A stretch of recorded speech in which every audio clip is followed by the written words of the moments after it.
রাজধানীর পল্লবী থানা যুবদলের সদস্য সচিব গোলাম কিবরিয়া হত্যা মামলায় আরও 2 আসামিকে গ্রেপ্তার করেছে র্যাব। তারা দুজনে শীর্ষ সন্ত্রাসী বলে জানিয়েছে বাহিনীটি। দুপুরে কারওয়ান বাজারে র্যাব মিডিয়া সেন্টারে সংবাদ সম্মেলনে এই বিষয়ে বিস্তারিত জানাবে সংস্থাটি।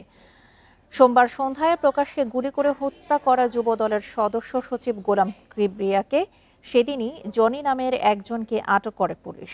সোহরাওয়ার্দী হাসপাতালে ময়নাতদন্তে কিবরিয়ার শরীরে 18টি ক্ষতচিহ্ন পান চিকিৎসকরা, যার বেশিরভাগই মুখের অংশে।